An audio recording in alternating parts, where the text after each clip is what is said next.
qui était réservée aux hommes, mais en tant que femme, elle a pris sur ses mains ce grand défi, faire la différence. Avant de commencer à comprendre le domaine dans lequel elle travaille, nous allons d'abord chercher à savoir qui elle est. Bonsoir, ma sœur, comment vas-tu? Ça va. Bonsoir, grande sœur. Tu vas bien?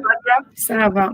Bienvenue sur ICRA, la Merci. page qui a pour objectif de faire la promotion des jeunes femmes guinéennes, de parler des faits d'actualité, des choses qui se passent dans notre société. Nous sommes heureux de te recevoir ce soir. Le plaisir est partagé. Merci.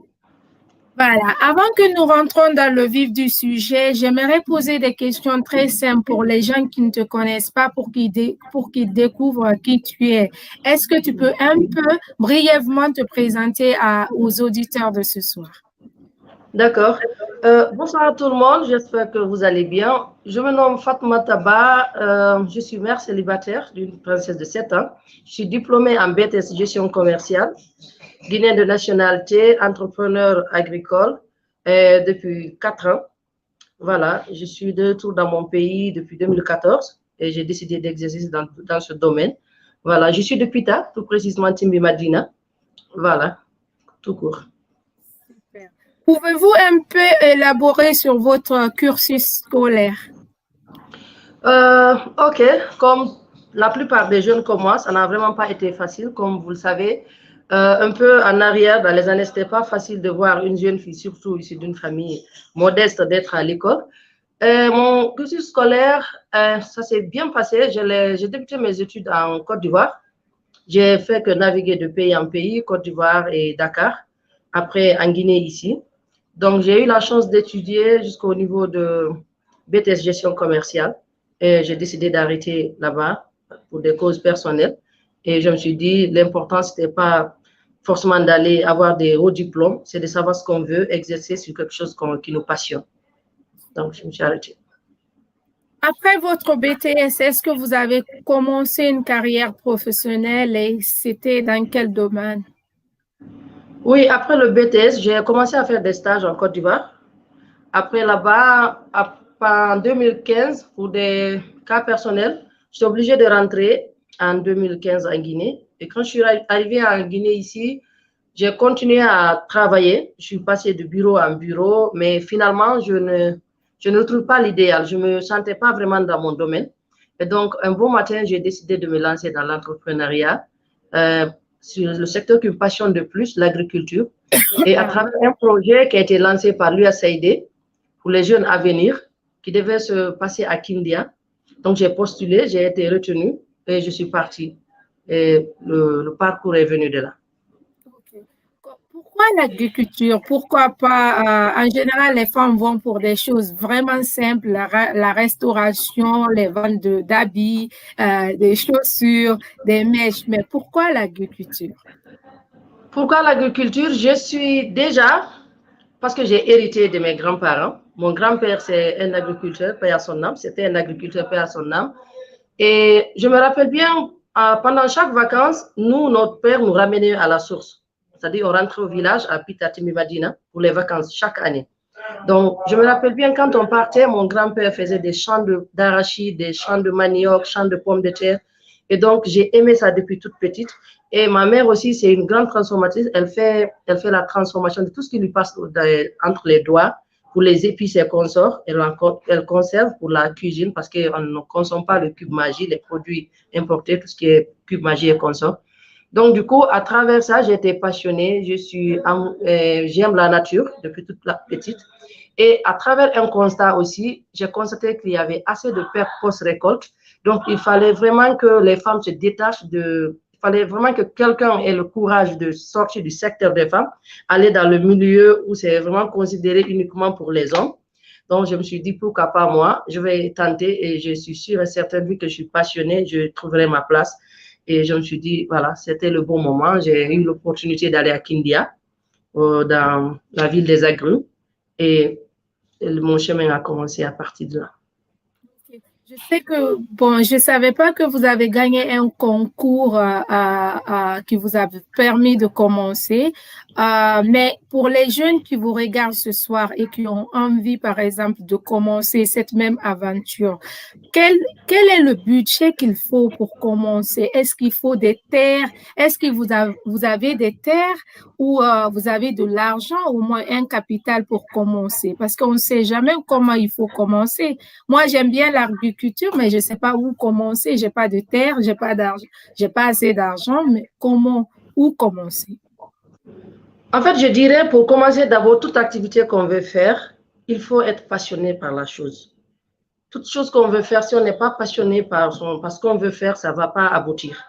Deuxièmement, on peut commencer et n'y a rien. Moi, par contre, ce n'est pas forcément à cause du projet que j'ai été à Kindia, mais j'ai voulu, vu que le projet était là, j'ai voulu vraiment d'abord me former en entrepreneuriat et panacher les deux, la pratique et la théorie. Donc, je suis partie à Kindia. À travers ça, je ne connaissais pas Kindia sauf de passage quand je partais dans mon village. Et à travers ça aussi, j'ai pu côtoyer certains producteurs, j'ai tissé des bonnes relations avec eux. Et comme vous le savez, c'est très difficile pour un entrepreneur débutant d'avoir des fonds. Et les banques n'accompagnent pas. Donc, du coup, comme je les accompagnais techniquement sur la production et tout, j'ai eu un monsieur qui m'a beaucoup aimé, il m'a aimé comme sa fille et il m'a prêté ses domaines. Donc, j'ai fait l'expérience. Et le CRAF aussi, à travers le projet qu'on avait, ils avaient un partenariat avec l'USAID où ils pouvaient nous accompagner tout en nous louant les domaines de l'État, où on pouvait faire des petites expérimentations et tout, voir sur des petites parcelles, produire avec peu d'engrais, parfois voire zéro engrais. On n'utilisait vraiment pas les produits chimiques et consorts avant de se lancer dans des grandes surfaces. Donc, je dirais aux jeunes, avant d'aller très loin, quiconque veut se lancer, on ne peut pas se lever un matin aujourd'hui, aller travailler sur 1 hectare ou 2 hectares. Par chance, ça peut marcher pour certaines, mais je préfère que l'intéressé aille avec des petites parcelles, que tu aies vraiment les connaissances, les avantages et les inconvénients qui se trouvent dans l'agriculture, parce qu'il y en a. Et dès que tu arrives à maîtriser quelques paramètres, parce qu'on ne peut pas maîtriser tout un coup aussi, tu pourras te lancer dans des grandes surfaces. Là, je dirais aussi que les gens, au début, je conseillerais aux entrepreneurs de ne pas aller avec les banques, parce que ce qui fait tomber beaucoup d'entrepreneurs, s'ils ont des parents qui peuvent les aider, qui les accompagnent, ou bien s'ils ont des petits fonds qu'ils ont pu garder. Parce que même moi, avec même 1 million, on peut débuter. Moi, j'ai commencé mon activité avec 50 000 francs guinéens. Donc, j'étais à Kindia. Comme il y avait assez d'ananas, j'ai payé des ananas à Borchamp à 50 000 francs et je suis venue, j'ai commencé l'expérimentation, j'ai séché, j'ai revendu et c'est parti de là. J'ai vu que vraiment, si je faisais quelque chose de grand, je mettais vraiment tout mon effort sur ça, ça pouvait donner quelque chose de positif. Donc, ce n'est pas forcément avoir des grands moyens pour débuter une activité, non. Donc, tu as commencé avec 500 000 francs guinéens. 50 000 francs. 50 000, oui. 50 000?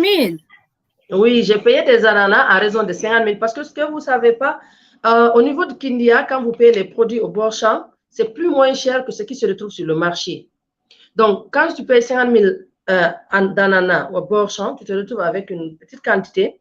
Donc, vu que je n'avais pas une machine en ce moment, il fallait que je confectionne moi-même des séchoirs solaires que j'ai appris à faire avec l'USAID, qui était en partenariat avec l'USAID pendant notre projet. C'était mon hôte, c'est lui mon formateur et tout. Donc, UC c'est une université californienne qui était en partenariat avec l'USAID sur ce projet. Il y avait Smart, Pharma to Pharma et tout, ils étaient nombreux là-bas, Oser Innover et tout, qui étaient les formateurs. Donc, j'ai confectionné moi-même mon séchoir solaire et il fallait partir avec des petites quantités parce que le séchoir prenait 30 kilos d'ananas frais qui donnaient en retour 1 kilo d'ananas séchés. Donc, du coup, je suis partie avec ça petit à petit. J'ai commencé à vendre. J'ai commencé d'abord à donner à mes amis. Ils ont testé, les formateurs, ils ont apprécié parce qu'ils nous accompagnaient aussi sur comment faire des plans d'affaires, des emballages, opter pour des bons emballages. Ils nous accompagnaient aussi, ils nous faisaient des retours. Est-ce que c'est bon? Est-ce que c'était pas bon et tout? Donc, quand j'ai vu que ça prenait de l'ampleur, j'ai commencé à poster, vu que les réseaux sociaux, c'est un bon endroit aujourd'hui pour faire des affaires, pour qui le comprennent bien. Et donc, du coup, je me suis dit, pourquoi ne pas aller sur des grandes échelles? Aujourd'hui, j'ai ma petite machine en collaboration avec, je suis associée avec une de mes amies. Donc, du coup, aujourd'hui, on produit, on arrive à vendre au niveau du Sénégal, à Conakry ici. Cette année même, on a été beaucoup sonné par le Covid-19 comme tout le monde, mais on a pu envoyer un peu au niveau de la Belgique des mangues séchées. Donc, ça va, alhamdoulilah, jusqu'à. Donc, les gens qui nous écoutent ce soir et vous avez écouté, vous avez compris qu'on pouvait commencer avec des sommes minimales. Il n'y a pas d'excuse. Si c'est ce que vous voulez faire, elle a commencé avec 50 000 francs.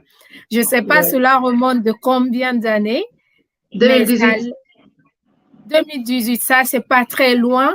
Donc, ça veut dire qu'avec des 50 euros, c'est carrément un fonds de commerce pour quelqu'un qui veut vraiment se lancer et qui connaît, parce que tu as eu à faire une formation. Ma question aussi est, est-ce que tu formes d'autres personnes? Actuellement, oui. Au début, je travaillais avec des jeunes. En fait, l'objectif de cette formation, il y a nos petits frères qui viennent après. Moi, j'étais de la 3e cohorte. Il y a la 4e cohorte qui est venue. Donc, on nous donnait des jeunes en stage. Par exemple, s'il y avait une personne qui avait opté pour le CSAGE, on me le passait. Donc, j'ai eu à travailler avec ces jeunes, deux jeunes. Et depuis lors, je n'ai pas formé encore, mais de temps à autre, je fais des restitutions au niveau de la localité de Kindia avec les femmes de la localité pour les montrer sur certains produits, tels que comment sécher la tomate, comment sécher le piment, comment confectionner. On fait la vulgarisation de ce qu'on a appris au niveau des petites productions. Donc, s'il y avait maintenant des jeunes qui t'écoutaient, qui avaient envie d'apprendre ces techniques, est-ce qu'il y a une possibilité d'avoir recours à tes services? Comment on fait pour entrer en contact avec toi sur ce plan? Oui, je pourrais les montrer comment confectionner un séchoir solaire, c'est possible. Et il y a une possibilité d'entrer en contact avec moi, soit à travers Facebook, ou je pourrais laisser mon numéro si possible. Voilà. Et il y a plusieurs choses qu'on pourrait faire ensemble pour ceux qui veulent faire la production, ceux qui veulent faire le séchage. Ça dépendra de ce qu'ils veulent. Mais avant toute chose, il faut savoir déjà ce qu'on veut, sur quel volet aller. Parce que le plus souvent, on rencontre des jeunes qui veulent vraiment se lancer dans l'entrepreneuriat, surtout le secteur agricole. Mais ils te disent seulement, je veux faire de l'agriculture. C'est vaste. Et dans la chose, comment je vais dire, dans la chaîne de valeur agricole, il y a 3 volets. Il y a la production, il y a la transformation et la commercialisation. Donc, il faut savoir entre ces 3 secteurs où se poser. Donc, dès que tu définis, si tu veux aller au niveau de la commercialisation, déjà, c'est un secteur qui est un peu délaissé, parce que pour eux, c'était pas grande chose, mais en fait, qui produit, qui ne vend pas, ne va pas aller loin. Quand on produit, on ne vend pas. Donc, la plupart des jeunes sont au niveau de la production et de la transformation. Donc, parfois, tu retrouves un entrepreneur qui est le producteur, qui est le commercial, qui fait le tout à la fois. Parfois, il faut que d'autres personnes se placent au niveau de la commercialisation de certains produits. Un volet qui est un peu délaissé. Donc, il faut qu'il sache d'abord ce qu'il veut faire, soit la production, la transformation ou la commercialisation. En fonction de ça, on pourra guider la personne.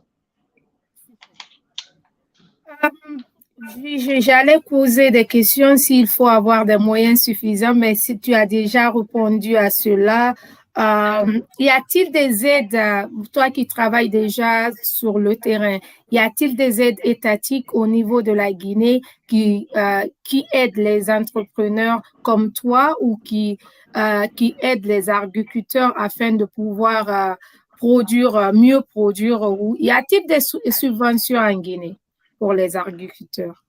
Bon, je dirais oui et non. Oui, parce que j'entends parler. Non, même s'ils sont là, moi, je n'ai pas été accompagnée par eux. Donc, je suis partie dès le début avec mes propres fonds. C'est des choses que les gens n'arrivent pas à dénoncer. Même s'ils sont là, moi, je ne sais pas. J'ai eu à faire des formations avec beaucoup des institutions qui sont sur place.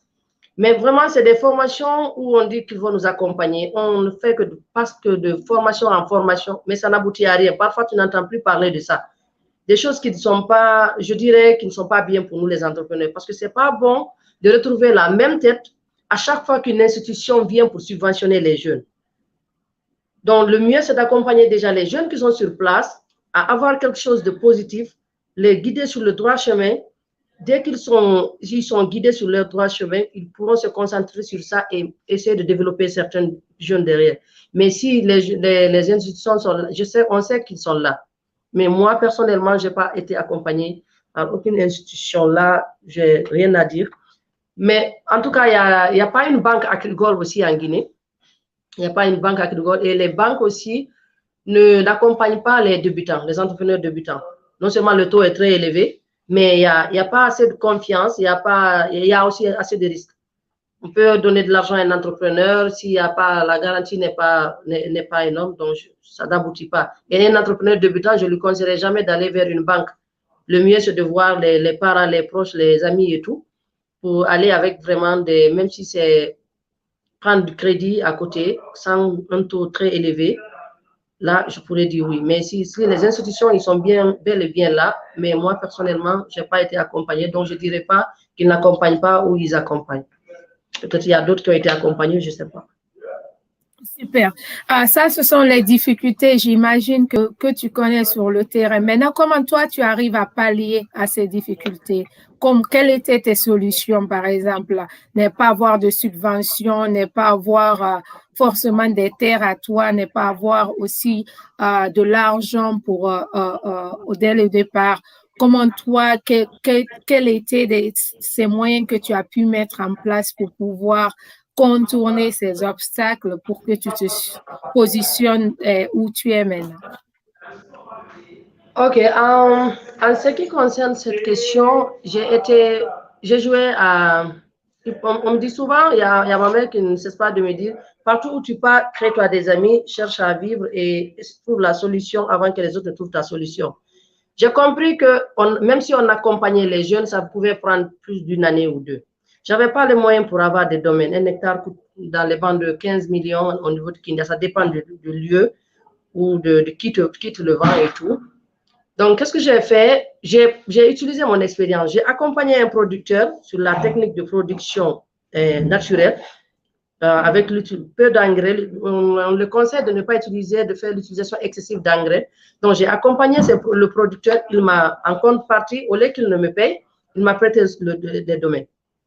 Donc, j'ai produit ça, c'est un.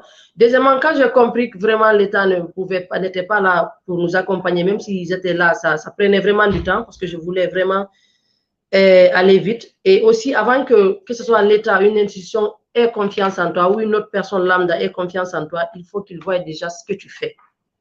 Donc, je suis partie à... Mon père, en ce moment, il vivait, paix à son âme. Je lui ai demandé de l'argent. Il m'a prêté de l'argent. Je suis partie là, au moins, je ne risquais pas la prison parce que je sais, c'est entre famille. Et donc, du coup, j'ai pris cet argent.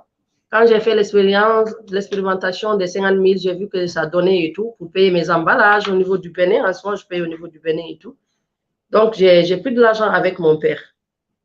Et en ce qui concerne les domaines, j'ai été obligée de bailler avec le peu que j'ai. Je suis partie avec ça. Et il y a un problème au niveau des entrepreneurs, il n'y a pas assez de solidarité. Par exemple, tu peux trouver un entrepreneur qui a ses parents qui sont au niveau de Kindia ou d'ailleurs, qui ont des domaines. Si toi, par exemple, tu as l'expérimentation, tu t'y connais bien, le mieux, c'est de s'associer et travailler ensemble. Donc, moi, j'ai utilisé ces différents volets-là pour vraiment arriver là où j'en suis aujourd'hui. Parce que je n'attendais pas, je voulais d'abord faire quelque chose de positif, que les gens viennent vers moi avant que je n'aille vers eux. Ce serait plus facile pour moi de dire aide-moi. Il y a Binta qui pose une question. Elle demande comment as-tu créé ton entreprise? Ok, c'est à travers le projet de l'USAID toujours. L'objectif de la formation, c'était de nous aider à mettre des entreprises en place après la formation de 8 mois. Et donc, quand on a fini, j'ai créé mon entreprise au niveau de l'APIP Guinée, depuis 2019. Donc, du coup, depuis là, je suis également au niveau de l'APIP. Et c'est parti de là. J'ai rempli tout ce qu'il fallait faire et voilà. Depuis 2019, Agrinov existe. Maintenant, je sais que tu as eu beaucoup de difficultés. Tu as reçu d'une façon très intelligente à pallier à ces difficultés. Bravo. Tu n'as pas attendu que quelqu'un vienne te sauver ou te morfonne sur ta situation. Bien au contraire, tu as dû utiliser ton intelligence pour pouvoir aller où tu voulais. Maintenant, quels sont comme on dit, dans toute histoire, il y a des belles histoires. Maintenant, quelles sont toi tes histoires, quand tu regardes tu peux regarder et dire, je suis fière de moi, j'ai pu faire ça. Quels sont j'en suis sûre, il y en a plein, mais il doit y avoir 2 ou 3 histoires qui te fait sourire, au fait. Ouais. Euh, Quand je dis que je suis fière de moi, je me rappelle bien le jour où j'ai décidé d'aller à Kindia, où je connaissais personne. Aujourd'hui, c'est comme si je suis natif de Kindia. Je connais certains recoins de Kindia. Je ne dirais pas que même ceux de Kindia ne connaissent pas, mais vraiment, je connais Kindia. Et aujourd'hui, à travers ça, j'ai pu mettre 2 entreprises en place. Là, je dirais que je suis vraiment fière de moi. Aujourd'hui, à travers tout l'effort que j'ai fourni, j'ai des produits qui circulent au niveau de Conakry et un peu dans la sous-région et de l'autre côté au niveau de la Belgique et tout. À travers ça, avant-hier, on a inauguré une épicerie ici avec des camarades, des amis à moi.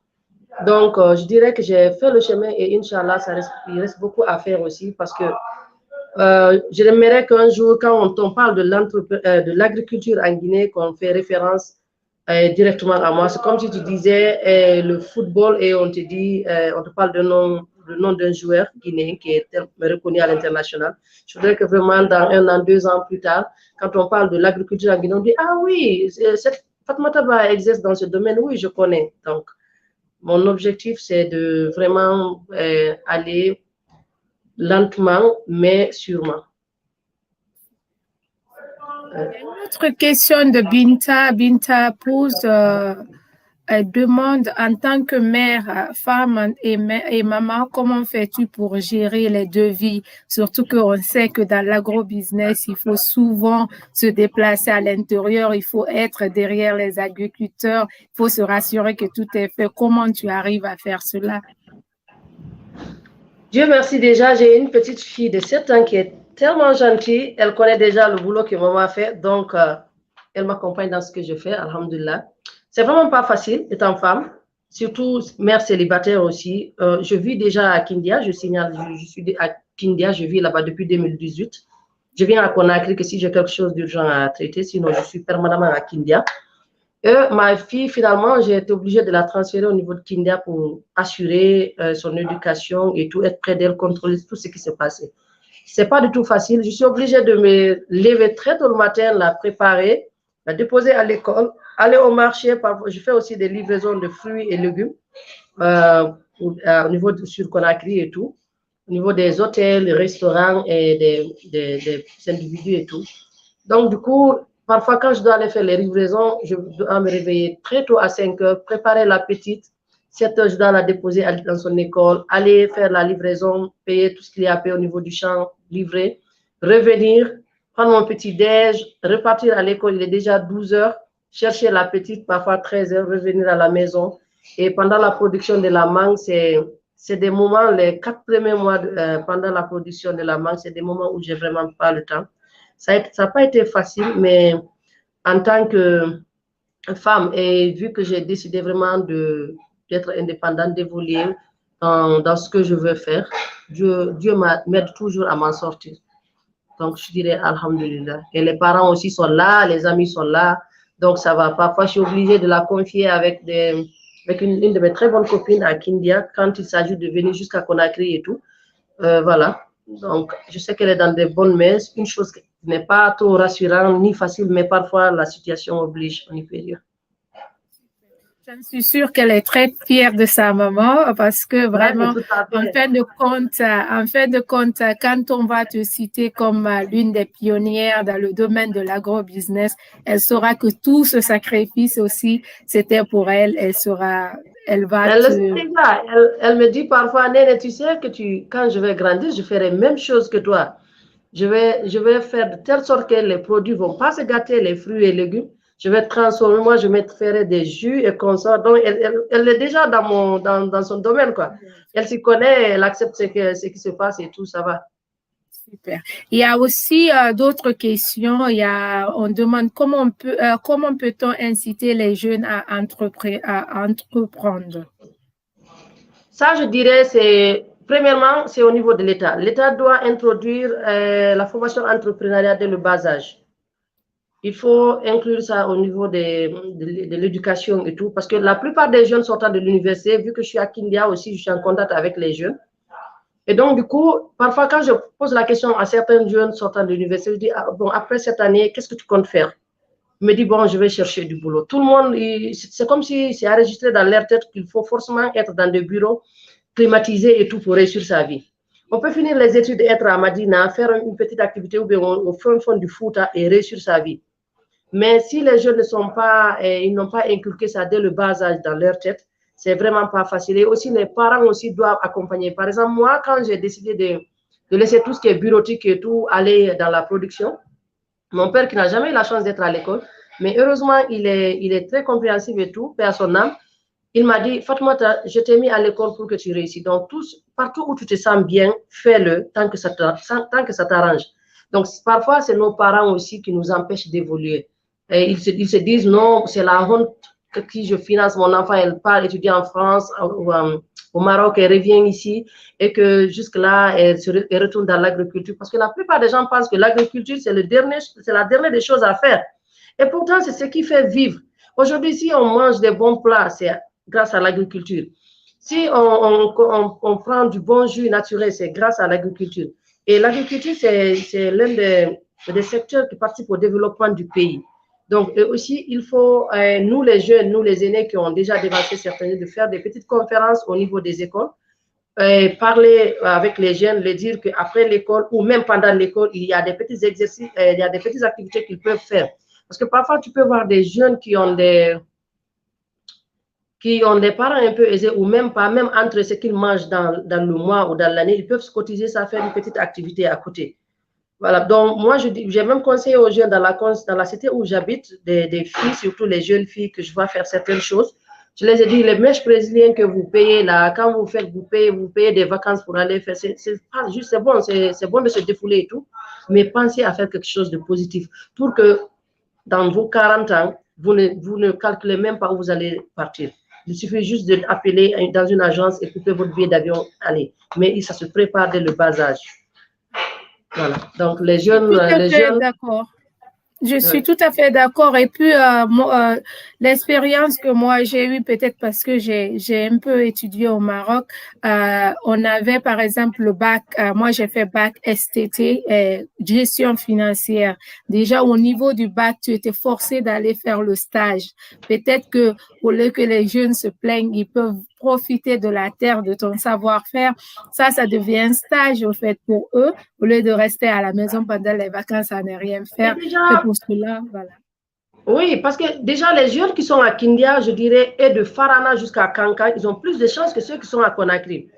Les domaines de l'État sont là à Kindia. Il suffit juste de venir au niveau du CRAF, demander à ce qu'on vous loue les domaines. On ne paye pas. On ne paye pas il suffit juste de remplir certains papiers qui prouvent que oui, après ta production, la terre ne t'appartient pas et tu dois restituer les domaines. Donc, du coup, tu viens, tu bailles et voilà, déjà il y a l'eau au niveau du CRAF, vous pouvez arroser et tout. Et les jeunes qui logent au niveau de l'université aussi, c'est plus proche de chez eux. Ils pourront faire des petites parcelles où ils pourront expérimenter petit à petit. Actuellement, nous, parfois, dans nos lieux de production, c'est les mêmes jeunes de l'université, surtout ceux de l'intérieur, là, qui sont vraiment très braves, les jeunes de la forêt, c'est des jeunes qui n'ont pas vraiment honte de travailler et tout, c'est des jeunes qui sont braves. Ils s'en foutent que les amis disent non, et après l'école, tu pars dans les champs et tout. C'est des jeunes, on se retrouve tous au champ, dans les champs et tout. Donc, mais la plupart des jeunes ne s'en foutent pas mal. Ils se disent que, bon, après l'université, il faut que je sois bien cravaté et parfumé la poêle dans le bureau. Et parfois, c'est pas ce qui fait la vie. Moi, je préfère salir mes mains dès maintenant, là, pour après embaucher, pas être embauché. Parce que pour ne rien au monde, je vais retourner dans ça. Jamais. Exactement. Et puis aussi, peut-être l'une des solutions aussi, c'est changer l'image de l'agro-business. Comme tu l'as dit, il y a 3 étapes à l'agriculture. Peut-être les jeunes qui préfèrent être des entrepreneurs peuvent être ceux qui vont se charger de la production et de la vente, pas forcément mettre leurs mains dans la boue. C'est peut-être la manière avec l'État doit accompagner les gens comme toi pour faire plus la promotion de l'agriculture au sein de la jeunesse, je pense, afin de faciliter ce que tu es en train de dire, parce que ce sont que des bonnes idées. Il y a une autre question de Monsieur Diallo. Est-ce qu'elle est ouverte à une forme de partenariat avec des personnes pour apporter du catch malin aussi présent dans les opérations? Oui, tout à fait. Actuellement, je travaille sur un projet là. J'ai compris qu'il y a beaucoup de personnes qui sont vers l'Occident, qui veulent investir, ou des personnes qui sont au niveau de la Guinée ici, qui veulent investir, mais d'autres n'ont pas le temps, d'autres ne s'y connaissent pas. Et d'autres ont peur d'aller dans des grandes surfaces, ils veulent commencer petit. Donc, pour ces genres de partenariat, c'est ouvert pour travailler avec eux. Il n'y a pas de problème. Il suffit juste déjà de savoir ce qu'on veut. C'est ce qui compte de plus. Parce que là, nous, on a ces 3 volets. Et aussi, dans le partenariat, ce qui est bon, c'est pas seulement d'investir l'argent, mais c'est d'apporter quelque chose le savoir-faire aussi. Il y a ça qui compte. Ouais. Il y a d'autres questions. Il y a Bita qui demande, as-tu des partenaires autres que les producteurs? Oui, j'ai des partenaires autres que les producteurs. Par exemple, au niveau de la livraison, j'ai des jeunes avec lesquels je travaille pour la livraison des fruits et légumes. Et en dehors de ça aussi, il y a les hôtels, les restaurants et tout. Et en dehors des partenaires, oui, j'ai aussi des partenaires au niveau de différentes semences pour travailler avec la production et tout. Voilà, oui, on a d'autres partenaires en dehors des producteurs. Il y a une autre question. Comment gères-tu la concurrence dans ton secteur? C'est en jouant, bon, la qualité du produit, ce qui compte beaucoup, l'emballage qui est attirant et aussi le prix qui est abordable. Parce qu'il y a des entrepreneurs ici en Guinée, c'est vrai, on essaie de dire aux gens, inciter les gens à consommer local, ce qui est très bien, mais parfois il y a des prix qui sont très exorbitants. Le mieux quand on conseille à quelqu'un de consommer du local, c'est de produire, de faire une production saine, mais aussi avec un prix accessible à tous. C'est vrai, il y a des hauts et des bas, mais quand le prix est vraiment, disons, prenons un sachet de mangue qui va aller dans les bancs de 40 000, 50 000, c'est trop. Pour quelqu'un qui vit en Guinée, il ne va jamais payer ça. Donc, il faut savoir faire la part des choses. Pour que moi, je vous convainque de laisser un produit importé rempli de produits chimiques, il va falloir que je vous propose un produit naturel, mais qui est vraiment accessible et disponible dans la plupart des temps. C'est l'un des points faibles de certains entrepreneurs. Au début, ils voient quand tu te lances dans une activité, tout le monde t'applaudit. Mais arrivé à un moment donné, les gens t'oublient. C'est à toi de faire comprendre aux gens que tu es là, tes produits sont là, ça existe toujours, à travers des publications, à travers des séances de dégustation et tout, mais que le produit soit vraiment accessible, ce qui est très important, jouer sur le prix.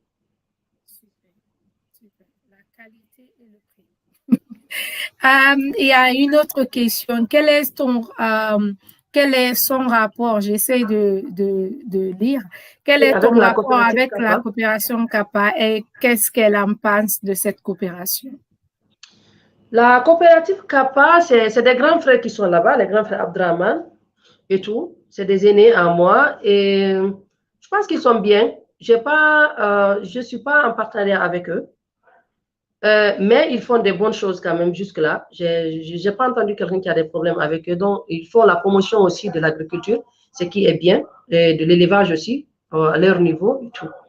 Donc, sinon, il y a pas de... C'est des aînés, quand on a besoin de conseils et tout, ils sont toujours là, ils nous accompagnent et ils font des suggestions, ils nous aident à évoluer dans certaines activités et tout. Donc, voilà. Voilà, donc c'est ça. Il y a une autre question. Comment vous gérez la communication autour de vos produits? Je pense qu'elle est très bien sur le net. Oui, je suis bien sur le net. En fait, comme les choses pour passer à la télé, ça demande beaucoup de moyens, on utilise les réseaux sociaux à travers Instagram et Facebook, de bouche à oreille, et aussi au niveau des points de vente, parce que non seulement les produits se retrouvent dans les supermarchés, mais je fais en sorte que les produits aussi se retrouvent dans les écoles et dans les boutiques de certains quartiers, comme l'axe de Centre-Metteur, qui est vraiment animé, où on retrouve des grandes personnalités qui y passent, et à travers les prospectus qu'on essaie d'afficher un peu partout. Mais les réseaux sociaux jouent beaucoup. Il y a eu plein de questions intéressantes. Je voulais aussi poser la question. Je sais que tu as déjà répondu un peu à ces questions. Il y a Binta qui continue. As-tu pensé à labelliser tes produits bio, indications géographiques, protéger tes produits?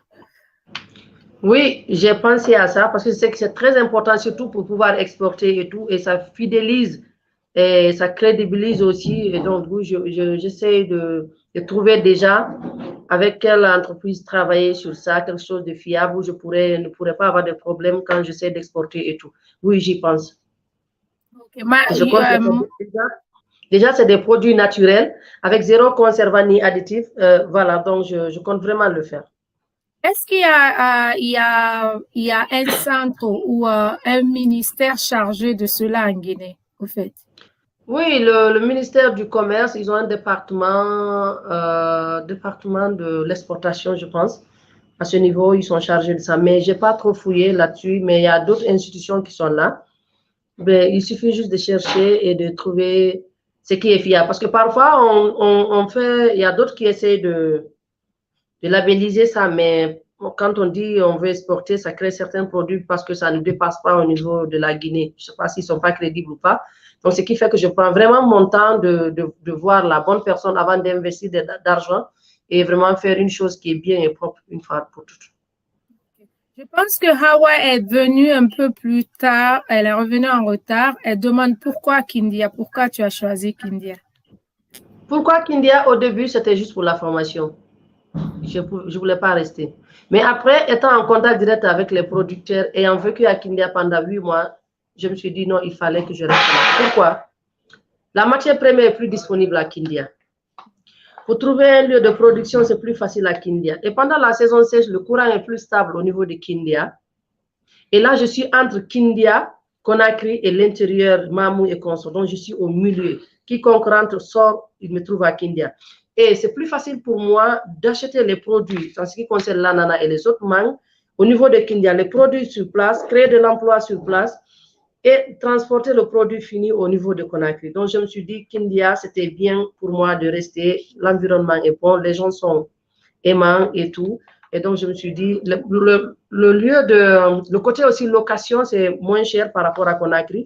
Pour quelqu'un qui débute comme moi, étant un peu, voilà, donc je me suis dit, le mieux pour moi, c'est de vivre à Kindia. Et je m'y plais bien. Je ne compte pas quitter là-bas, Inch'Allah. Je te rendrai visite. Il y a une autre question. Nous avons une variété d'ananas classés, indication géographique, protégée, la baronne. En fais-tu? Oui, je travaille avec la baronne. Oui, c'est avec ça on fait les ananas séchés. La baronne, parfois le Kent, mais plus la baronne, parce que le Kent, c'est un peu difficile de trouver cette autre variété. Mais là, je travaille avec la baronne. Oui. Et c'est plus facile de trouver la baronne au niveau de Kindia. Donc, c'est forcé, je travaille avec ça. D'autres questions? Par quels moyens arrive-t-elle à faire de la transformation de ces produits? Y a-t-il des unités industrielles pour cette transformation?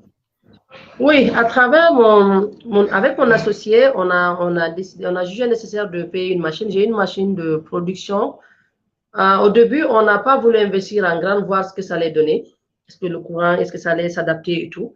Donc, on a une machine de 150 kilos qu'on utilise. C'est avec ça on produit, avec tout, en respectant toute l'hygiène et tout.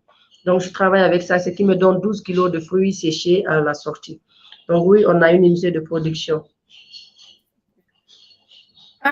Je sais que tu as déjà répondu à la question autour de la communication, mais est-ce que tu as un site Internet pour des gens qui veulent acheter ces produits et ils vivent en Occident? Euh, Comment nous, on peut faire pour se procurer ces produits? Actuellement, je travaille sur le site.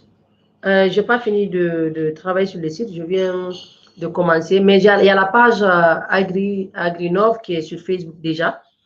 À travers ça, maintenant, pour ceux qui sont en Occident, je peux le mettre en contact direct avec un représentant du produit qui est au niveau de la Belgique pour le livrer et tout. Mais pour l'instant, je travaille sur le site. À travers la page aussi, vous pouvez commander pour vos parents qui sont ici. Il y a une possibilité de les livrer ça dans la maison. Mais les lieux de collection de ces produits en Guinée, c'est où en général? Y a-t-il des options de paiement et puis des possibilités de livraison à domicile? Oui, il y a une possibilité de livraison à domicile. On peut payer par Orange Money, par Paycar, voilà, par chose comme on appelle aussi du cash quand on livre à la maison. Actuellement, on travaille avec ça, pour le compte marchand aussi. Qui sont vos principaux acheteurs? Je sais que vous livrez aux boutiques, aux boutiquiers, aux hôtels, restaurations, mais qui sont les principaux acheteurs? Est-ce que la population arrive à acheter vos produits, vu que c'est des fois moins cher d'aller acheter au marché que d'acheter avec vous, par exemple?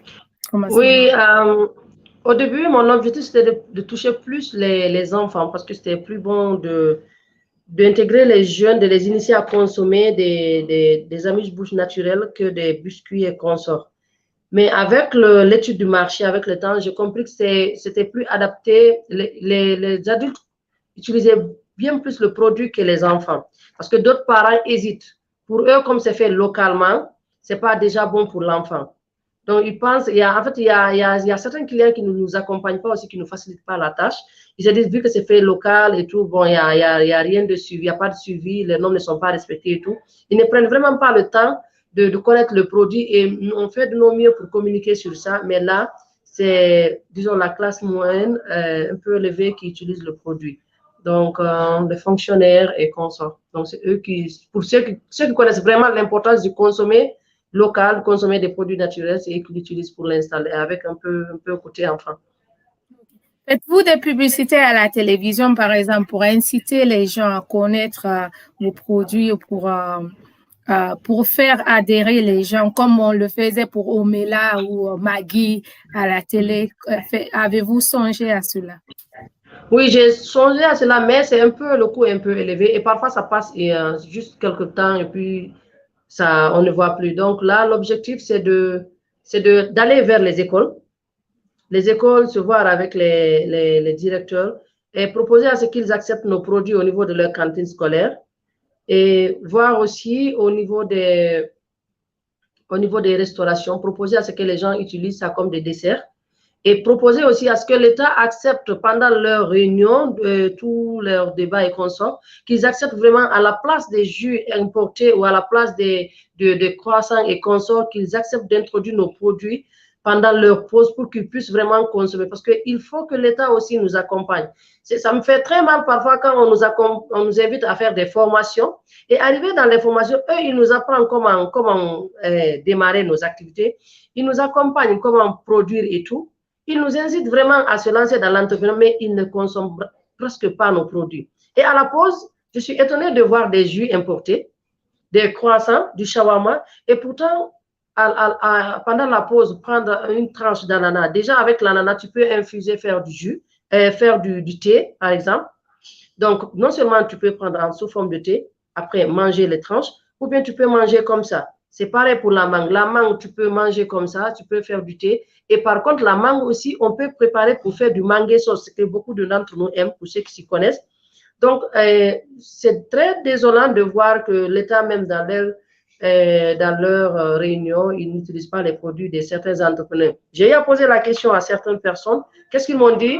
Parmi vous, il y a des gens qui n'utilisent pas les emballages. J'ai dit, et nous qui utilisons des bons emballages, parce que moi, j'utilise des emballages biodégradables. Et donc, du coup, Je dis, et nous qui utilisons des emballages biodégradables, pourquoi vous n'acceptez pas nos produits? Il nous dit, OK, à chaque fois, on va essayer de voir, on va essayer de voir, on va essayer de voir. Donc, du coup, c'est vraiment désolant, mais on essaie de travailler là-dessus pour que vraiment l'État essaye d'introduire ça dans leur quotidien, que les écoles acceptent nos produits. Et parfois, on a des supermarchés qui sont où les propriétaires, c'est des étrangers qui refusent catégoriquement nos produits dans les supermarchés. On a eu beaucoup d'amis ici où leurs produits n'ont pas été acceptés dans les supermarchés. Et parfois, il faut mettre la pression, parfois proposer à ce que boycotter le lieu pour que les gars acceptent. Et si eux, ils viennent, ils sont là, ils n'acceptent pas nos produits, parfois, il y a de ces cadres qui n'ont pas le temps de venir dans certaines boutiques du quartier. Il faut dans les grandes surfaces pour voir nos produits. Par exemple, je prends l'exemple de Leader Price, par exemple. Si Leader Price aujourd'hui accepte mes produits, c'est un endroit où on retrouve la plupart des cadres de la Guinée qui vont pour faire les achats et tout. Mais si je n'ai pas à proposer quand même avec Leader Price, j'y compte. Mais il va falloir que non seulement l'État s'implique, et que nous, les entrepreneurs, nous mettons toutes les conditions requises pour donner des produits de qualité, tout en respectant toutes les normes et les règles d'hygiène et tout. Deuxièmement, avec un prix accessible. Et troisièmement, que les parents aussi acceptent, les fondateurs des écoles, les directeurs d'école acceptent vraiment à ce que les produits locaux soient introduits dans les différentes écoles. De là, c'est le citoyen d'un village, du dernier kilomètre, qui réclamera nos produits. Il y a Binta qui dit, en ma qualité d'épicière en France, je contribuerai à valoriser nos terroirs africains. Je veux bien, si tu veux, revendre tes produits dans ma boutique en ligne, ailleurs et ici. Avec plaisir, ça me ferait très plaisir d'avoir mes produits dans ton site et tout. C'est un bon partenariat. Je suis partante, la grande sœur. Voilà, on pourra en dehors d'ici voir qu'est-ce qu'il faut faire pour que les produits soient à ton niveau. Ça me ferait plaisir parce que j'ai beaucoup de personnes au niveau de la France aussi qui demandent le produit, mais parfois il faut que ça quitte au niveau de la Belgique. Ça fait assez de tralala. Déjà là, si les produits se retrouvent à ton niveau, ça fait un de plus. Donc, je suis partante, avec plaisir. Il y a M. Diallo qui dit qui demande quels sont vos produits à part l'ananas, la mangue et peut-être l'orange. Est-ce que vous avez d'autres produits? Oui, j'ai commencé avec l'ananas, la mangue et tout. Actuellement, je travaille sur des jus naturels que je vais faire sortir bientôt, Inch'Allah. Et après les jus naturels, il y a les épices aussi qui est là. Donc, je travaille sur les épices et les jus naturels. Donc, dans peu de temps, Inch'Allah, les produits verront le jour. Je vais voir s'il y a plus. Il y a plus de... Voilà. Je vais voir. OK. Il y a une remarque. Ces grandes surfaces offrent plus de garanties en termes d'hygiène et qualité des produits, ce qui pousse les cadres à les faire. Ils posent au fait une question. Est-ce que c'est ce qui poussera les cadres à faire leurs courses chez eux, dans les grandes surfaces? Bon, ça dépend de chaque personne. Parfois, vous savez, quand il y a un endroit qui est nouvellement ouvert, tout le monde aime s'y rendre. Surtout quand ça vient de... J'ai le constat qu'on ne se soutient pas entre Africains. Il y a ça. Parce que si on prend l'exemple de quelqu'un qui ouvre une boutique à côté, une supermarché, la même dimension qu'une autre personne qui vient le faire à côté, le plus souvent, il y a aussi le fait que peut-être dans les grandes surfaces, quand ils partent, ils trouvent toutes sortes de produits qu'ils ne trouvent pas de l'autre côté. Il y a ça. Parce qu'eux, ils prennent le temps vraiment de représenter toutes sortes de produits. Parfois, c'est rare d'aller dans les grandes surfaces, demander un produit où on ne trouve pas. Il y a ça. Il y a la sécurité. Peut-être il y a le prix qui est abordable et où ils se sentent vraiment à l'aise d'acheter là-bas. Je ne sais pas. Il y a l'hygiène aussi qui est là. Ils sont propres dans les grandes surfaces et tout. Mais aussi, c'est des endroits où on se dit, arrivé à un certain niveau, il faut faire des achats dans certains lieux classes. Donc, là, il y a tout ça qui compte. Donc, avoir nos produits dans ces différents lieux-là, ce serait un atout pour nous et ce serait plus visible pour certaines personnes parce que c'est très difficile d'avoir accès à un ministre ici pour lui montrer des produits. Et rares sont ces personnes qui ont confiance, que moi, Fatmata, une personne, une petite villageoise de Kindia vient de débarquer. Bon, monsieur le ministre, j'ai un produit, je veux que vous testiez, savoir et tout. Il va me dire, elle est sérieuse là. Donc, il n'y a pas assez de confiance et tout. Mais parfois, s'il voit que le produit, parce que dans les grandes surfaces aussi, un produit ne part pas là-bas s'il ne respecte pas les normes. Il y a ça. Donc, quand on voit le produit dans les grandes surfaces, c'est que tout est déjà bon derrière. Donc, c'est pour ça que ça se trouve là-bas.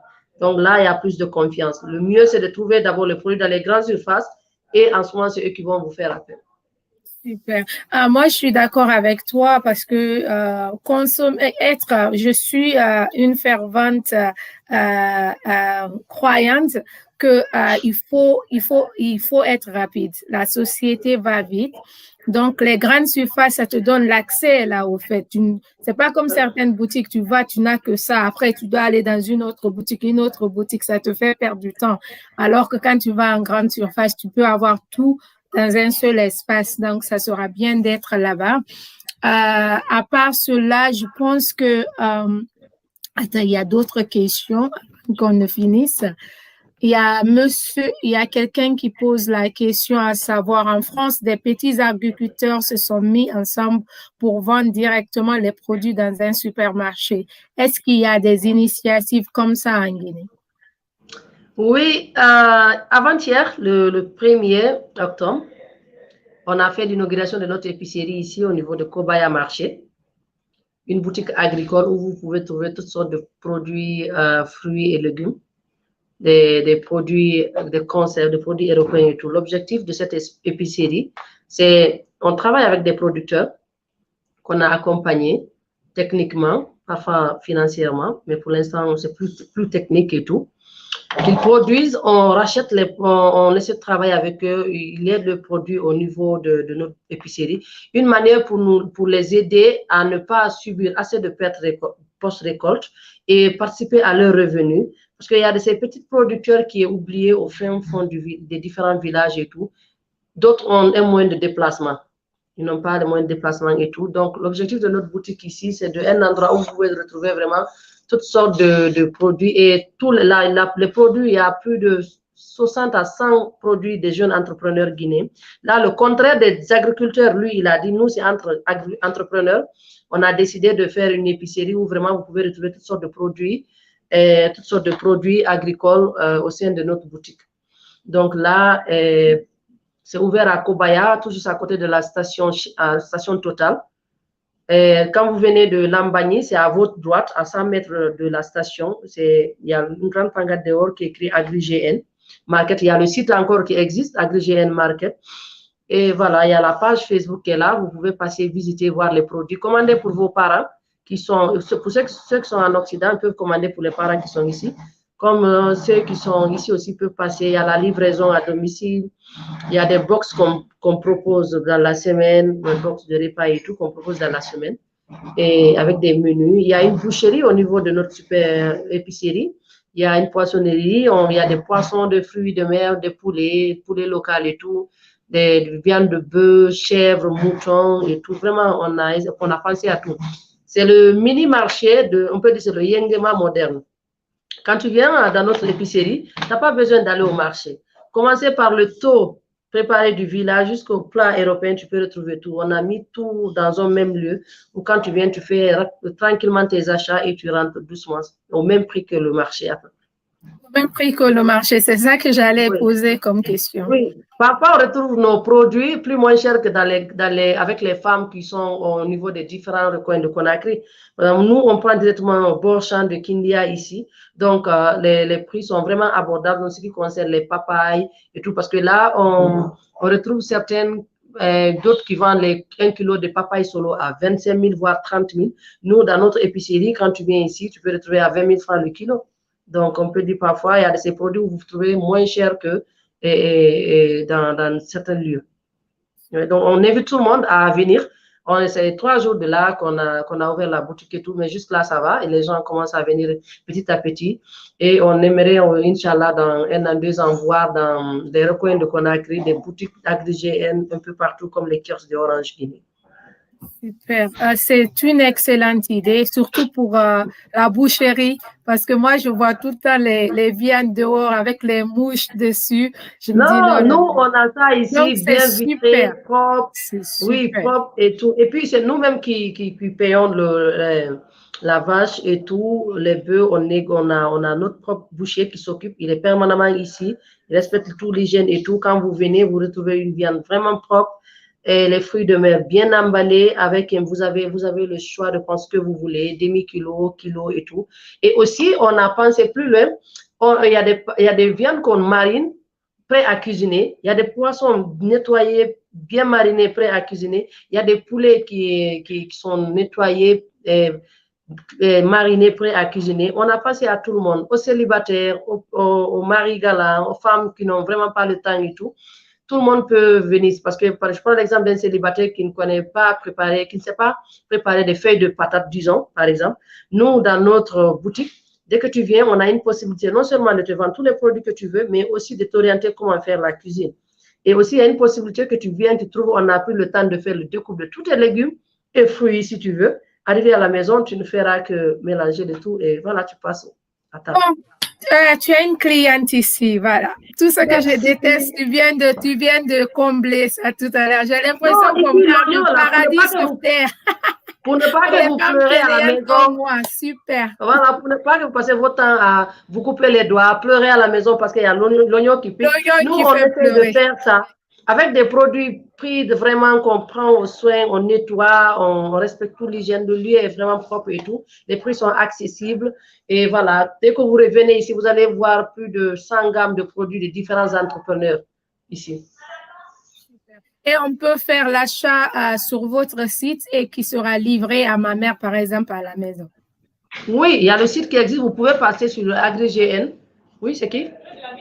Elle n'a qu'à monter. Je suis en conférence, s'il te plaît. Donc, vous pouvez passer sur AgriGN, voilà, et vous pouvez passer là. Tous les produits qui se retrouvent sur AgriGN se retrouvent dans notre boutique. Donc, avec les prix et tout, vous pouvez passer votre commande. Demain, à la première heure, on livre ça à maman. Ou vous pouvez appeler aussi au 627 01 42 42 pour la livraison aussi.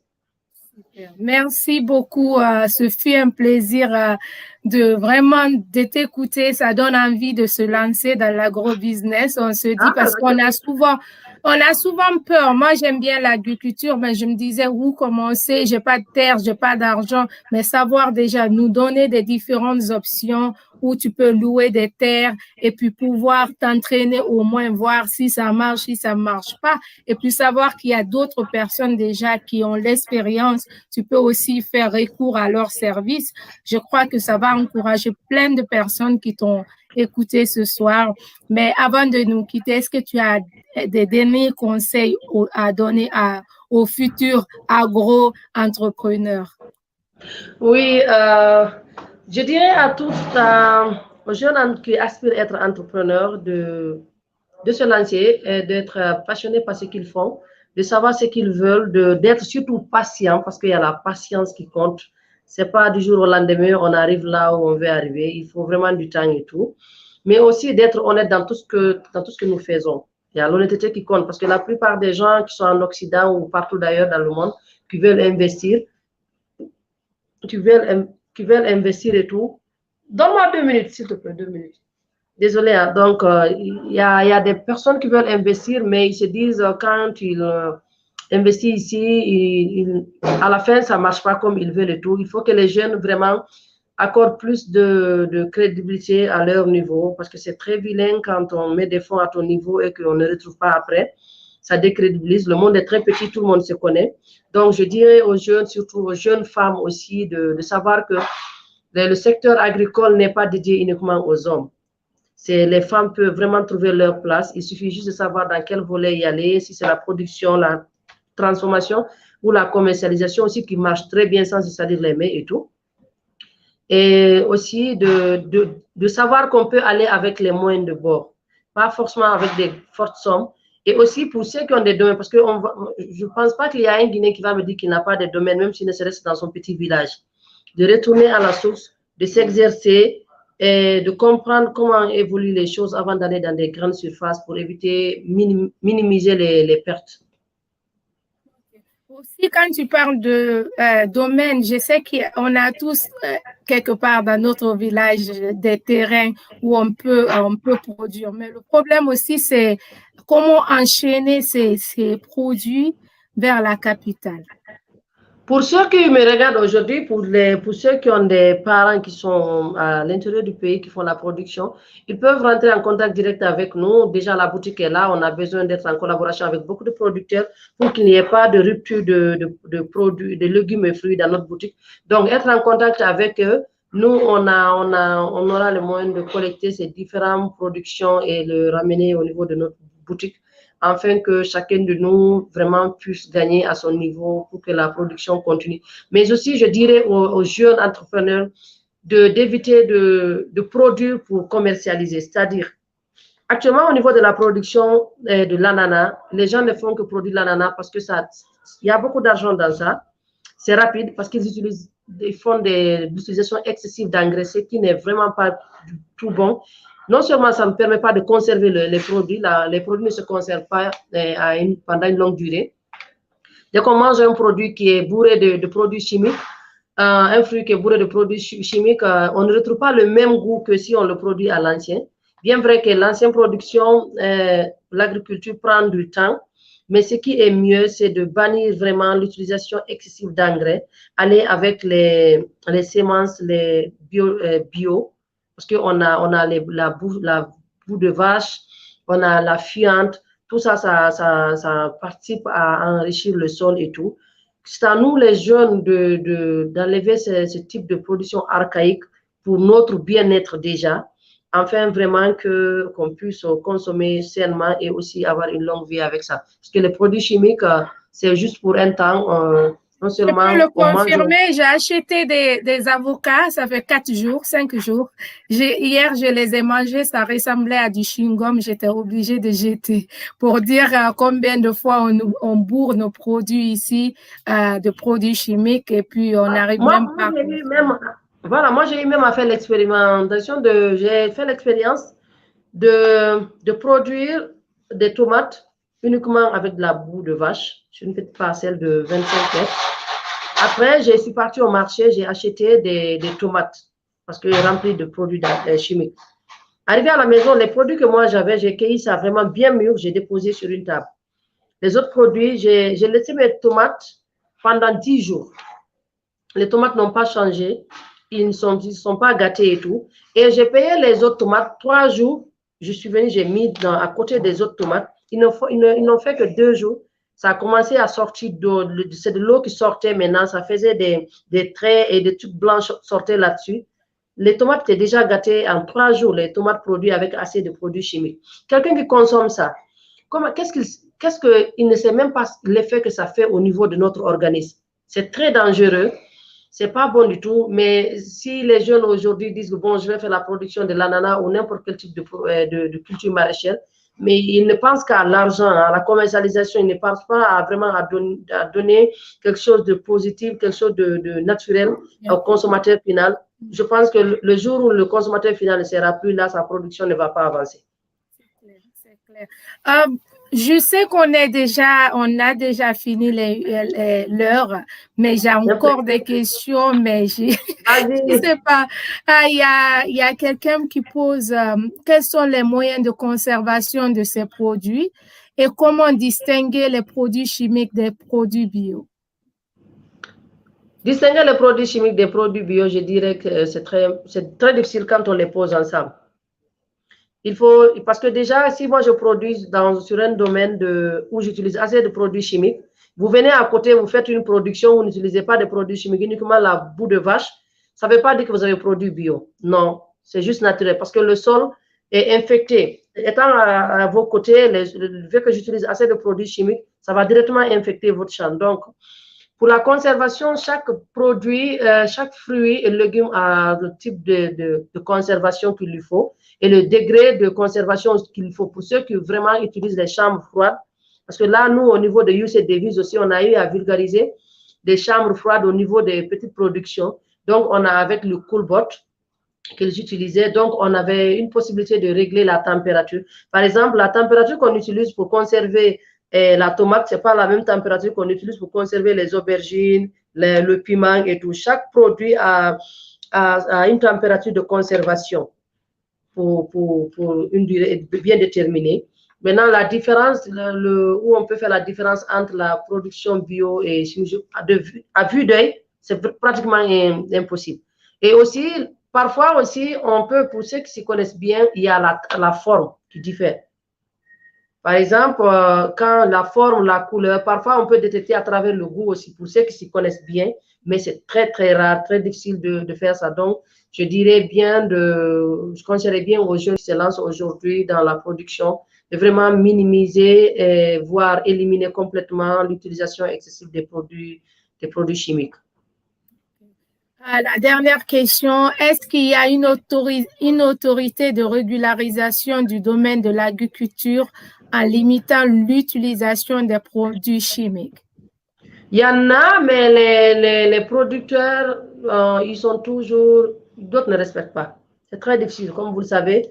Ici, ce n'est pas tout ce qui est dans les normes. Donc, il y en a, mais c'est très difficile de convaincre quelqu'un, un producteur qui est là, de lui dire de produire, par exemple, l'ananas, même avec l'utilisation excessive d'engrais pour la première fois, ça peut aller dans les bancs de 17 mois, 18, voire 18 mois avant la récolte. Et s'il utilise les produits, il n'utilise pas les produits chimiques, tout ce qui est semences chimiques et consorts, ça peut aller au-delà de là, mais ça dépend aussi de l'apport qu'on fait.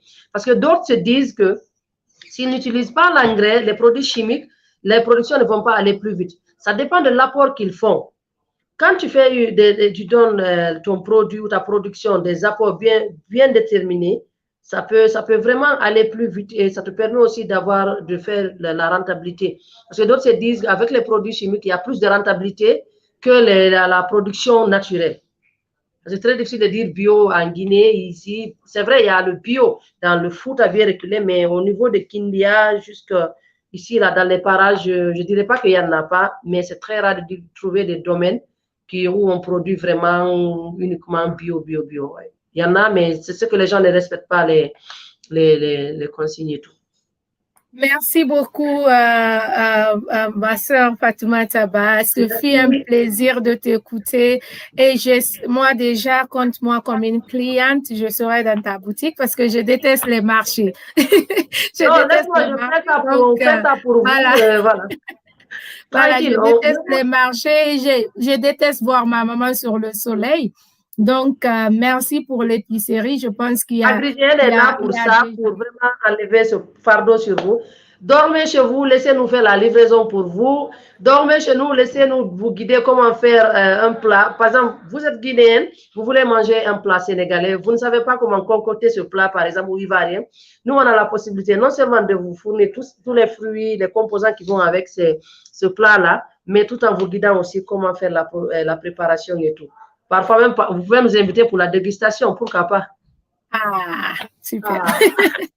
Merci beaucoup, ma chère. Ce fut un plaisir. Merci d'avoir accepté de venir sur Écran ce soir. Bonne chance pour la suite. Merci et à bientôt. C'est un plaisir de partager le plateau avec toi. Et vraiment, merci et je suis partante pour une prochaine fois, Inch'Allah. Merci. Je vais te ramener parce qu'on a une autre page, Braves Femmes de Guinée. Les femmes ont besoin d'entendre ces informations. C'est toujours un plaisir pour moi de partager le domaine qui me passionne autant. Et voilà, je me verrai bientôt, Inch'Allah, passer d'école à école pour sensibiliser les filles. Je commencerai déjà dans mon village parce que la charité bien ordonnée commence par soi-même. Au niveau de Kindia, au niveau de Kindia, c'est plus facile de conseiller ses proches pour qu'ils comprennent ce que vous faites, qu'ils acceptent ce que vous faites avant que l'à côté voit ce que l'autre fait pour continuer avec. Parce que je ne peux pas débarquer comme ça à maman dire, bon, je suis venu là pour que vous changez toutes sortes de productions. Là. Non, ça ne passe pas. Ils ne vont jamais m'écouter, ils me prendront pour une folle. Mais quand je commence par mes propres parents au niveau de Timbi Madina, mais les petits groupements, parce qu'il y a toujours dans les villages des associations des femmes qui font des serrés, qui font la production et tout. Quand je viens, je les accompagne, je les montre comment faire des engrais bio, je les montre comment produire bio, ça prend du temps, ou comment aller en plus grande vitesse tout en faisant des grands apports et tout, mais qu'ils aillent vraiment essayer d'oublier tout ce qui est produits chimiques et conso pour notre bien-être et tout. Quand on arrive à sensibiliser ces derniers et on essaie de poster un peu partout, la visibilité est là, Bientôt, c'est les gens de Mamounda là-bas, voire Maliemberen ou partout dans le Guinée, qui vont vraiment me dire, bon, on a besoin de toi, viens et tout. Et vous allez voir des petites coopératives qui vont se créer de gauche à droite. C'est mon objectif aujourd'hui. Donc, toujours parler de l'entrepreneuriat, inciter les jeunes à vraiment se lancer dans l'entrepreneuriat, surtout en le faisant bien, tout en essayant de diminuer l'utilisation excessive des produits chimiques.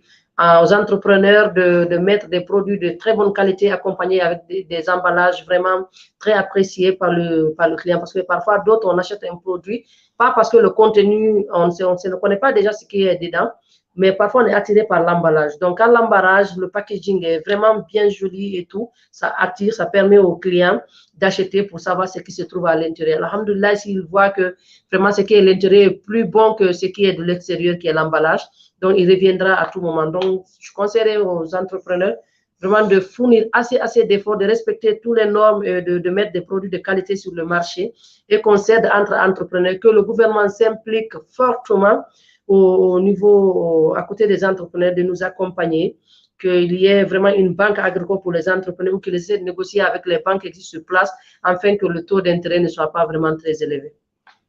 Ton message est clair. Merci beaucoup. Bonne soirée à toi et surtout bon courage.